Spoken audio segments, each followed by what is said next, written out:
Section 2, Topic 2, The Nature of Space, a Fourth Dimension? I'm sure most of you have heard of the time-space continuum, which basically stated is a theory that time and space are connected in such a way that were one to travel through space in a certain mode or fashion, or at a certain speed or in a certain direction, or some combination of these factors, that one could time travel either forward or backwards in time. Since I contend that all matter is eternal as well as time and space, I believe that matter must be figured into the equation as well, and I will for brevity's sake refer to this as the TSM, or time-space-matter theory. I further submit, as I have from the beginning of this book in so many words, that God, or at least the where, when, and how of his existence, is TSM. In other words, the form or nature of his being, not the ethereal, spiritual, or personhood aspects of God. The so-called fourth dimension is simply the absence of the veil, that veil which prevents our ability as mere humans to perceive and experience the true eternal nature of all things, much as the spiritual, ethereal world is veiled from us today. The possibility of there being a fourth dimension has been the subject of much debate in these latter years of man's history. Greater minds than mine have postulated many theories as to what this might entail. While I do not consider mine to be a great mind, since it is my book, I feel obliged to put in my 2 cents worth and give you my humble opinion as to what this mysterious subject might involve. It is really quite simple. I believe that the fourth dimension is merely the absence of the restrictions placed on TSM by the reality which we currently find ourselves existing in. For example, our humanly perceivable, linearly experienced, three-dimensional universe. In other words, time is restricted to being experienced in a linear fashion, one moment at a time. Space is restricted to containing what currently exists in this solitary moment in time, and matter is restricted as to whatever peculiar form it takes at this one moment in time. Were these limitations removed, and time, space, and matter free to exist in whatever state they might, how limitless might the possibilities be? For example, any time period could be experienced by one simply by their desire to exist in any given era of eternity. Space and matter would conform to that specific time automatically, but only for that individual. In other words, each individual could exist anywhere, anytime, and in whatever form they chose to. One might choose to exist as a dolphin in the vast primal oceans of the period just after the creation event, when everything was perfect and pure, or fly as an eagle over newly formed verdant mountain ranges, or walk the surface of the moon in a glorified body, requiring no external influences or necessities to exist in perfect harmony with a vast, limitless universe. The possibilities would be as endless as time and space itself, and the existence one chose would be specific only to that individual making the choices, and limited only by their imagination and desires. Any choices one might make on their own behalf would impose no influence or restrictions on TSM as regards anyone else's ability to make individual choices for themselves as to what, when, where, and how they might choose to exist.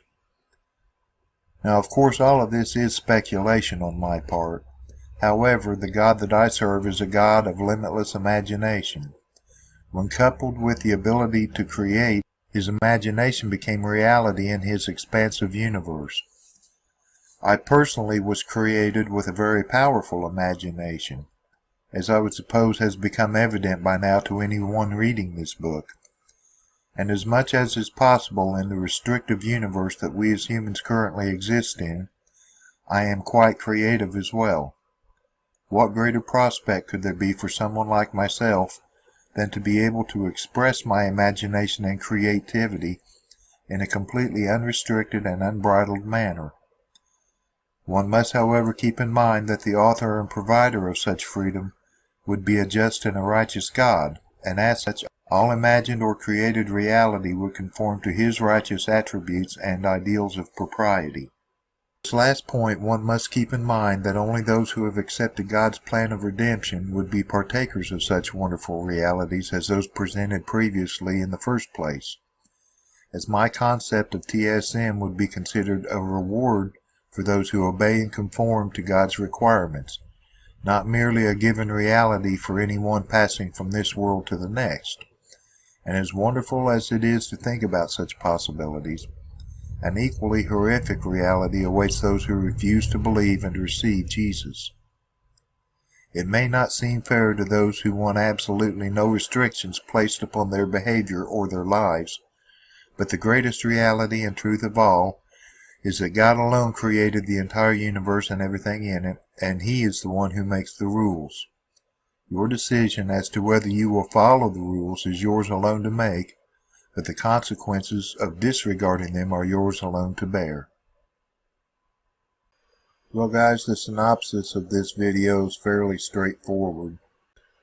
I'm simply putting forth my idea that once we get to heaven, there's not going to be a veil between us and the heavenly things anymore. We'll be there, we'll be perfect, there won't be any sin, there won't be any reason for us not to enjoy the pleasures or rewards of heaven anymore.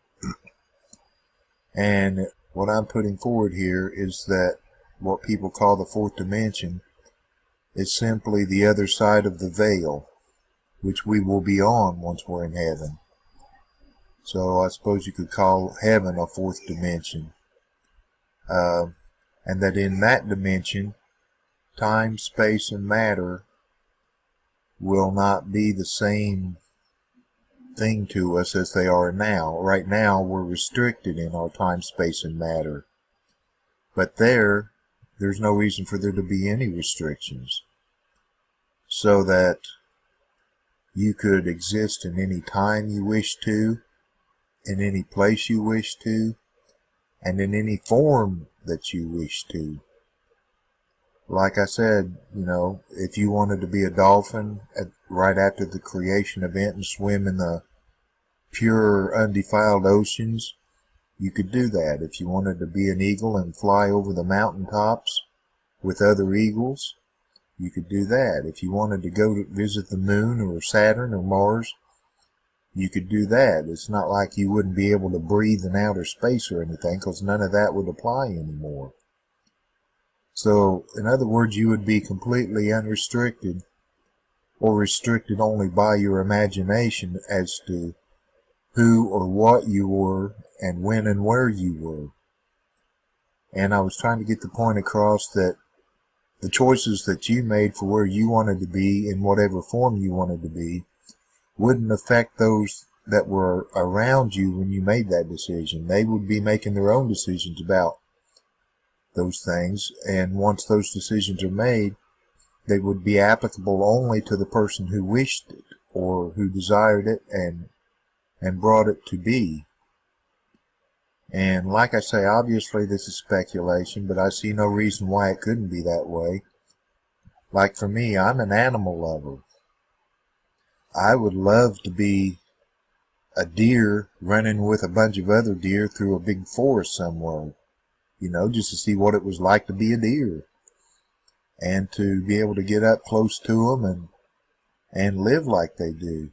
That would be great for me. And like I said in the video, I'm a fairly creative person even in this world. I like to write. I like art.